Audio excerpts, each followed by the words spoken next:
At 4 years old, I was sitting in the car with my dad in a quaint downtown on Cape Cod. While we stayed with my sleeping baby brother, my mom ran into a store.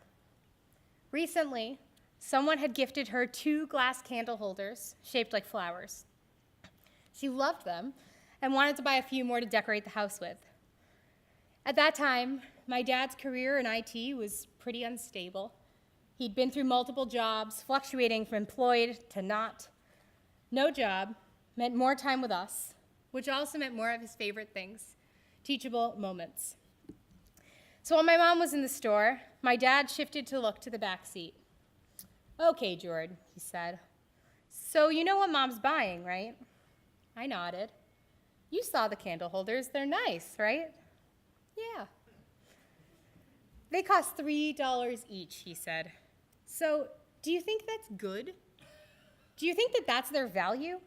Do you think Mom is making a good decision?" I sat in my car seat, and after a moment, I looked straight back at him, and in my little 4-year-old voice, "Hello, we're unemployed." Over the course of our lifetimes, we make thousands and thousands of decisions. Most of them are pretty small. Which apple to buy and put in my bag at the grocery store, which spot to pull into in the parking lot, which TV show to put on. Those decisions get made consciously or unconsciously, and they don't really impact our lives very much. But what about the big decisions? The ones that scare or intimidate us, that keep us up at night? In every decision, there is more than one option in front of you. That's what makes it a decision. There will always be an alternative that you don't take. Thoreau called it the road less traveled. Today, we might call it FOMO. But what makes a decision big and daunting is that there is real risk involved. What if I make the wrong choice? If I made the wrong decision about which TV show to watch, I'll change the channel. If I pick the wrong apple at the grocery store, it just means I took a bite of a piece of subpar fruit. But if I make the wrong choice in a big decision, that's scary. There are consequences, sometimes regrets. The question is, how can we have the confidence to step out on a limb and go for it, to make big decisions smartly, but also while taking a leap? Our parasha this morning opens with the story of Nadav and Avihu, 2 of the sons of Aaron. They get 3 dedicated verses in the Torah. In the first, Nadav and Avihu bring offerings to God, lighting them aflame and burning an eish zarah, a strange fire, even though God had not instructed them to do so. In the second, a fire comes from the Lord and kills Nadav and Avihu. In the third and final verse of their story, Nadav and Avihu aren't even present. God tells Aaron that those who are close to God will be sanctified, and thus everyone else will be glorified. Vayidom Aharon, and Aaron was silent. That's our narrative. Nadav and Avihu bring an offering to God without explicit instruction to do so. God kills them, and their father Aaron says nothing. An eish zarah, a strange, foreign, alien, unfitting fire. What does that mean? Some of the traditional common commentaries on this passage suggest that the strange fire was some kind of willful sin, implying that Nadav and Avihu knew what they were doing, playing into the sin and punishment motif we so often see in our texts. Another layer on this idea is that the fire was strange because it was unlike other fires that burned from sanctioned offerings. Rashbam, a French commentator who is the grandson of Rashi, puts this strange fire into the context of the time. He reminds us that earlier in Leviticus, we learned that it was the job of Aaron's sons to place the fire on the altar, but that this role was actually not applicable at this time. Nadav and Avihu's death is set within the time of priestly inauguration at the temple. Rashbam comments that perhaps Moses did not want a human-made fire introduced at the temple, feeling that they should wait for God's fire to present itself. Humanity should not try to upstage God's mighty fire with our own small flames. While traditional commentaries suggest that this fire was literal, a burning sacrifice of some kind, it's not necessarily clear that this was the case.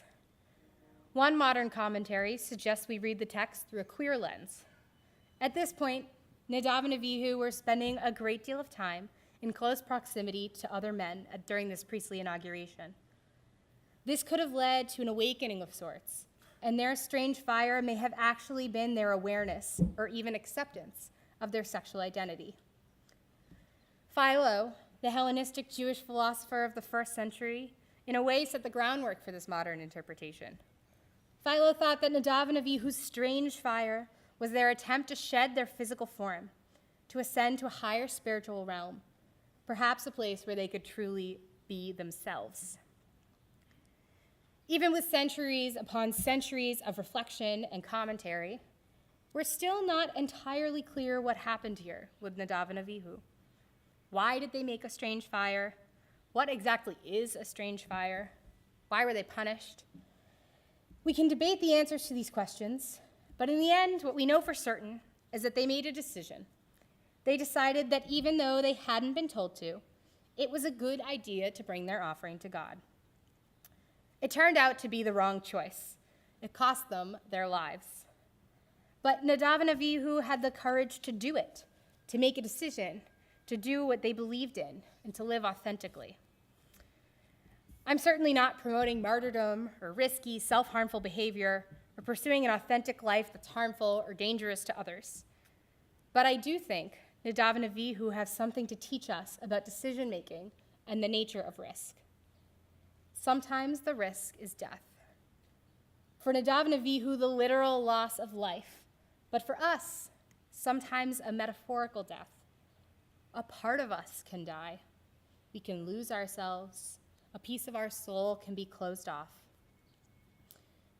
Dan Gilbert, a Harvard psychologist, believes that we can think about the future in a way that no animal can, and that this is the defining feature of humanity. As grown humans, we think about what is next. And in the world of decision-making, that skill is crucial. But perhaps it's also sometimes our downfall. In his book, Stumbling on Happiness, Gilbert writes, "Adults love to ask children idiotic questions so that we can chuckle when they give us idiotic answers." He believes that one of the most idiotic of these questions is, what do you want to be when you grow up? He writes, "Small children look appropriately puzzled, worried perhaps that our question implies that they are at some risk of growing down. Kids will often answer this question with jobs like fireman, a candy maker, or if you were like my brother as a child, you said you wanted to grow up to be a fish." As adults, we smile or laugh at these answers because we rationally know that a very small percentage of the population spends their days saving people from burning buildings or making sweet, sugary confections. My brother did not grow up to be a fish, but rather a financial consultant in the rat race of Manhattan. Developmentally, kids struggle with the conception of later or in the future, so they answer for the here and now. The desire to make candy as a profession reflects hope, wonder, imagination. Adults answer questions about their future, about next career moves or retirement, based on rationality, the influence of society, and the awareness of risk. As adults, we are shackled by responsibility. The drive to make decisions about what we are obligated to do can unfortunately overshadow everything else. That said, if all adults made decisions like children, we might live in a la-la land built of cotton candy where puppies run free and vegetables don't exist. But perhaps there's something in the middle. Perhaps we can make decisions based on rationality, facts, and figures, and what we know about the world, but bring in even just 5% more wonder and more hope. What do we miss out on by making decisions solely based on calculated risk? What piece of us dies when we don't follow our passions, our hopes, our dreams? Big decisions are big and scary. 2 weeks ago today, I was a part of 2 big decisions. My now fiance got down on one knee and asked me to marry him. Decision number 1. I said yes, and that was decision number 2. I am overjoyed and cannot wait to marry this man, to build our lives together. But this decision is also scary. There are so many risks. What if it doesn't work? What if there are fights in planning a wedding? What if, God forbid, down the road, one of us gets sick or something terrible happens, or our life together isn't what we imagined? What if? There are risks to saying yes.